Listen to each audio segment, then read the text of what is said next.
Welcome to the Real Healing Institute show. This is Michelle Sinclair. I am a divine healer, spiritual teacher. My teachings are based on the Christ letters and my own enlightenment and experiences that have come from that.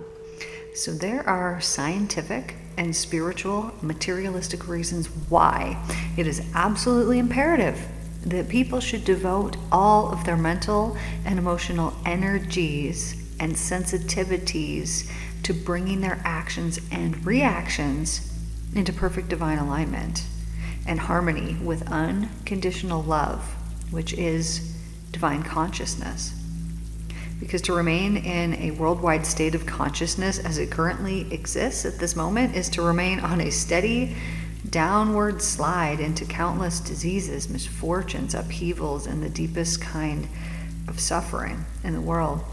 This is what we are moving away. This is why this urgent message from Christ came through to say, hey, look at what it is that you're doing to yourselves. We got to change these things. And so there are many of us, which if you're tuning in here, you are one of them, who have seen and known this, and perhaps you are here seeking extra guidance of how is it that I can up-level my consciousness. What is it that I need to do to clear this out so that I can gain everything that is spoken about in the Christ letters? And so what needs to happen is a total mental, emotional, clear overhaul. So I will tell you that it was about 10 years of subconscious work that I was doing. I've been a hypnotherapist since 2015. And so over that time, I'm working with people, healing all types of emotional things inside of these people. But as they're coming to me, hundreds of people, the work that I am doing with them, healing with them, is also being done within myself. So no matter where you are at, just know you're at the right place. And as long as you never stop seeking, you will get there, man. Like I 100% guarantee and promise you this. If you never stop seeking, you will get there. But there's all this emotional clutter that is there in our minds. And so let me give you an example, because this has come up for the second time today, so it feels important. So, and if you've listened to me for a long time, maybe I've already spoke about this, but I had this memory come up, and I have had it my whole life. And so I was very, very, very, very little when I remember speaking to my mom and talking to my mom and saying, like trying to talk to her and saying, but I can talk. Why aren't you listening to me? I'm talking right now. And I remember her reaction to me saying this is like, okay, I know, okay. And she's talking to me like this, like, you do a little baby. And I remember the feeling of frustration of thinking like, why aren't you hearing me when I'm speaking perfectly plain English? Like, what is going down? Anyways, so a couple of months ago, I'm in a meditation, and I'm sitting there, and this memory pops up, and it's like, oh, well, this is weird, how random. And like I tell my clients all the time, if something has been popping up from the past, or it's really been present your whole life, it's because there's something very significant about it. But I had so many memories, so many things, I didn't think that this was one of those things, but they all are. Anyway, so I go into it, and I realize I put myself in my little body, and then I put myself in my mom's body. I'm playing out each of these situations here, and I'm realizing that I am not speaking English. I'm speaking baby talk. And so her reaction of like, okay, that's so cute, thank you, whatever she was saying, was because I literally was not speaking words that she could understand. And so this whole time I had taken this as, people don't understand me. I'm not being understood. This was the subconscious imprint that happened when I was little itty bitty. But when I look at the actual true perspective, when I'm looking at it through a different lens, through a different eye, through the truth, I realize, it's because I didn't even know English yet. The words weren't forming and coming out of my mouth properly. So her reaction was loving and kind and sweet and caring, and she just didn't know what was in my thoughts, what was in my brain. And so after this experience, I realized, like after this meditation, I realized so I have had this belief that I'm not understood, that when I'm speaking, people aren't understanding what I'm saying. And because I was holding that within me, that's a frequency, right? That's a certain vibration. If you were to think about a guitar string, that guitar string, if you were to, twang it, think about the vibration on it. So that feeling that I had of I'm not understood is a certain vibration, just like that guitar string, which I am emitting from myself, being received by other people who are coming into my energy, into my environment, and flavoring the world that I am living in. However, when I put my fingers on that guitar string and I stop it from vibrating, when I don't allow that to happen anymore, then what shifts is everything, because I'm now no longer emitting that frequency, and so now I am emitting a frequency of course, people understand me, which is a completely different guitar string that I'm now sending out, and then I'm seeing this then reflected back to me in my own world. What a wonderful thing this is. So very often there are things that we are holding within us, and we don't even realize that we got all these guitar strings going and playing this certain vibration that we are then emitting, and we don't even know that it is happening. We don't even know. So as soon as we become aware of this, then we have a choice. Okay, well, do I want to pull that guitar string out? Do I want to put my fingers on it and stop it from emitting? Whatever it is, it needs to go in and be healed and understood deeply, so that we can stop playing that same note, that same vibration, that same tone, that chord that we didn't even know was playing. Have you ever, been somewhere, let's say the fridge is running in the house or something, and then all of a sudden it shuts off, and all of a sudden you're like, oh wow, it's really quiet in here, but you didn't know that the fridge was running. You totally tuned it out. You didn't even know that it was on, and you didn't hear it, and it just blended into the sound of your house, and you don't think anything of it. It's the same as the heater coming on or the air conditioner. You tune these things out, and you don't even know that they're playing, yet they're literally in your world.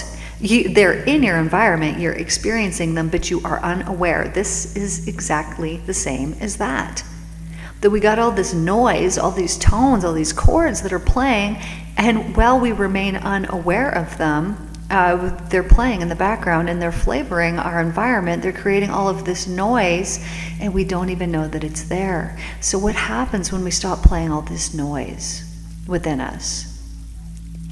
We then become a clear channel for whatever it is that the divine wants to go through, what it wants to bring to us, right? Because otherwise our frequencies are flavoring whatever information comes through, all the things that we're experiencing. It's being flavored with that. So here's another example. I use SoundForge, like when I'm recording material, which I'm using right now. But if I was to put noise gate on it, which, it takes out the background noise, but here's the deal. It only takes out the background noise during the silent periods. So if there was a constant sound that was going on, as soon as my voice pops back on and starts talking again, then you would hear that frequency, you would hear that sound, but the noise gate will take out the sound between the pauses. I don't do this because typically there's always some kind of noise going on around the house.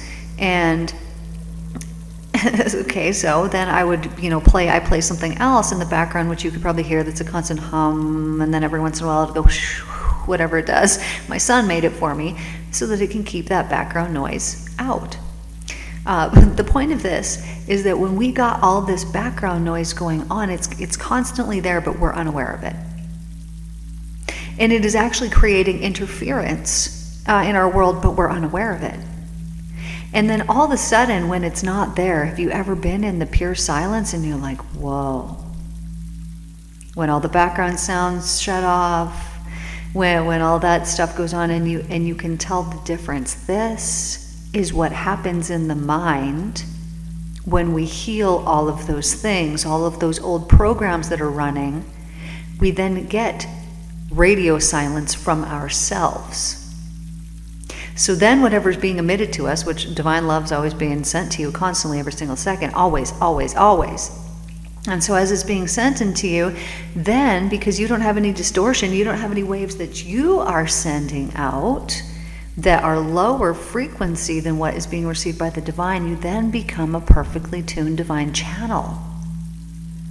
And because your frequencies now are open and clear, all of this high vibration, which all it is love and caring and compassion. It is pure love, caring, and compassion, and a profound yearning to uplift and heal and prosper. Those frequencies then, because they are sent to you while you are a free channel, become your frequencies. And then this, because you're that open, free, clear channel, becomes what it is that you are in tune with, because you're not playing the old notes anymore. You got a whole new guitar. It's like you go from bass to, soprano. It's just an example. You used to be playing the bass, and all those strings on there were attaching bass type experiences, which if we go into that, nothing wrong with bass, I love bass, but if we go into that, this would be comparable to anger or resentment or grief or guilt or shame, or self-hate, not acceptance, all of these low frequency things that are not divine love.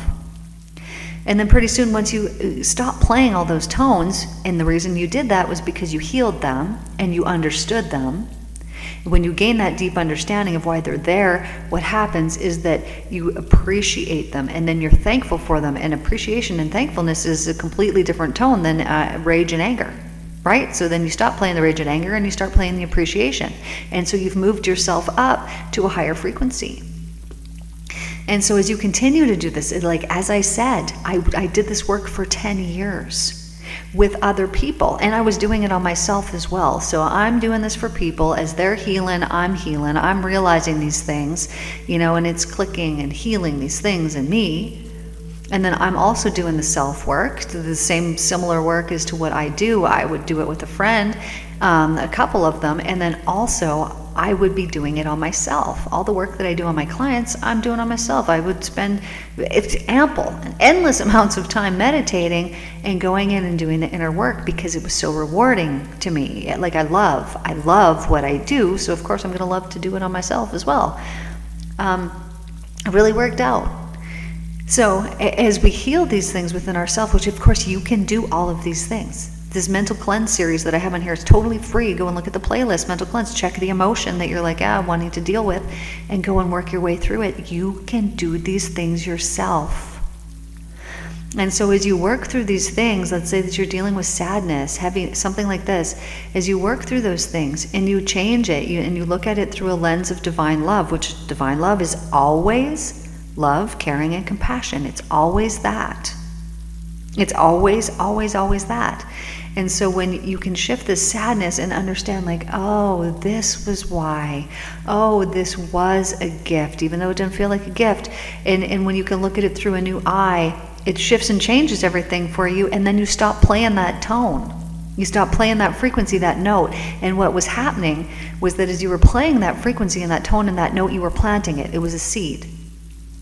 And it comes up for harvest, because we reap as we sow. And so as you're working through that, sadness, or that you've been going through it for however long, and you're planting it and you're planting it, plant, and then you wake up the next day and you're like, why do I keep harvesting this? Why is the sadness here every day? Well, because you literally spent the entire day before planting the seeds.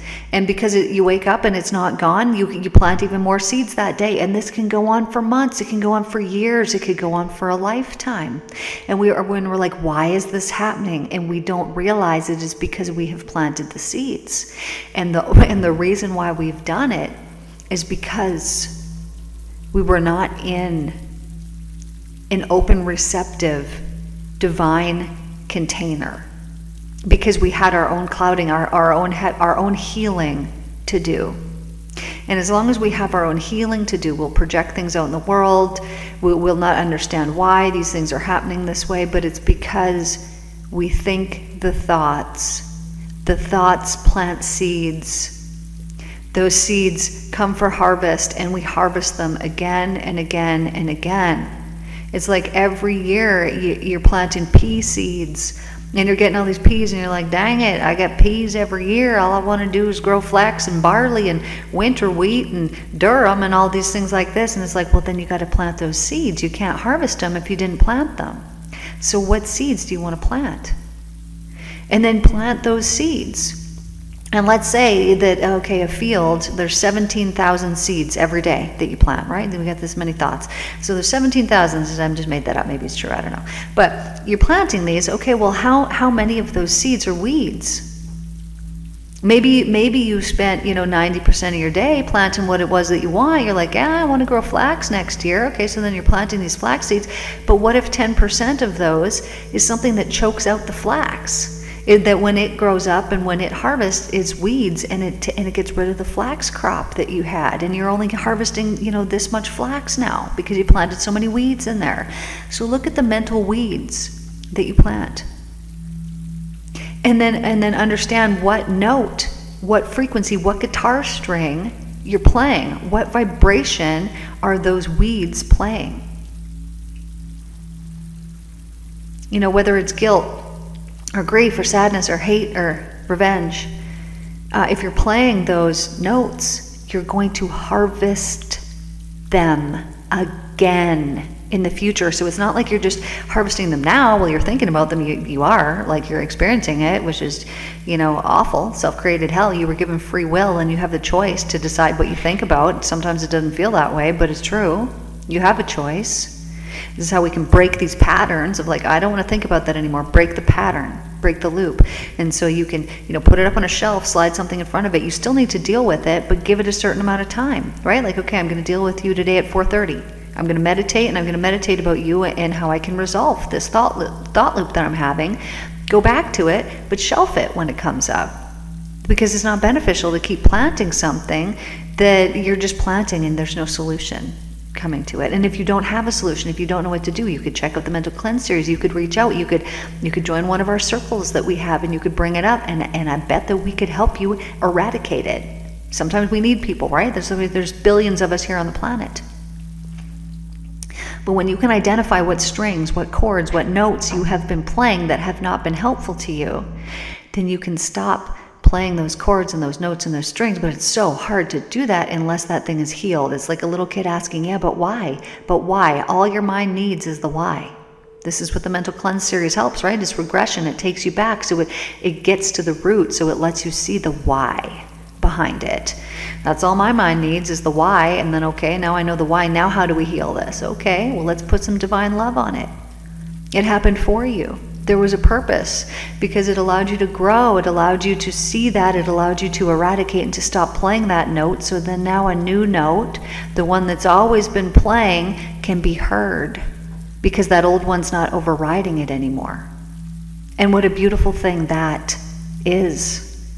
And all that this is us getting into divine alignment. It is emptying ourselves of self, of the ego, of the hurts, of the sadness, of the miseries, of the horrid experiences, eradicating our mind of those, and then we're not playing any of those strings anymore. And the divine love that has always been flowing to you every single second can now be heard, can now be felt, can now be experienced, and your body, your energy system can now attune to that frequency. Because the mind, the thought, it overrides all the things. You know this because you can go from heaven to hell in 1 second, right? Depending on what it is that you're thinking about. So choose the heaven all the time. It's a choice. And then you're planting that seed, that seed, that seed, and do it over and over and over and over. And it doesn't matter if you feel like you're faking it. If it's like, yeah, but I'm dealing with this. Yes, that's right. But put that thing on a shelf. Set aside a time that you can properly deal with it. That you can either take it into meditation. Maybe you can take it into a therapy session with somebody. Hypnotherapy is my huge recommend, because it's the only subconscious healing that happens. Otherwise, we're just talking about things and almost coming out, planting these things again and again and again. Whereas subconscious therapy, hypnotherapy, you go in and you actually remove them, these things, and set aside a time that you can do that, so that you're not thought looping it throughout the day. And so that you can take it to divine consciousness for resolution. Take it into meditation and say, hey dude, like I've had this issue. I don't know how to deal with this. I need to let it go. And then you just sit there with your eyes closed and you just breathe. And then you just know and you expect that there will be some kind of glorious divine insight that flows into you that says, hey, what about this? Maybe we could soften it with this. And as you continually go back and ask, how can I heal these things, all these layers that we have, do not get frustrated with the fact that there is layers. There is. But at some point you do get to the sweet center, and when you get to the sweet center, then you're like, it was worth it. All the work was worth it. And then you can encourage other people to not give up, because you know you've experienced it yourself. And so you can speak from a place of pure truth that you know that, you will get there, honey. You'll get to that sweet center, the true you, who you really are. And when you get there, there's nothing more beautiful. And then you will show other people, no, look, you are so beautiful. You are a perfect, beautiful, pure soul. It has only been the thoughts, it has only been the mind that has clouded that over and allowed you to believe something other than the truth. And you will want to share it with everyone, share your experiences with them so that you can uplift them, and so that we can raise higher the consciousness here on this planet and allow the divine and beautiful vibrations and frequencies to flow onto this earth and to be the front runner, what takes over the earth. Then the 100th monkey happens and everybody's in it. Those who have done the work and those who have not done the work. And it is a blessed and beautiful thing that happens when this shift happens. And I'm so excited for it. It's already here, man. It's happening. It's already here. I love you guys. Thank you guys for tuning in so much here today. I appreciate and love you all. And take care. And I will see you guys in the next one.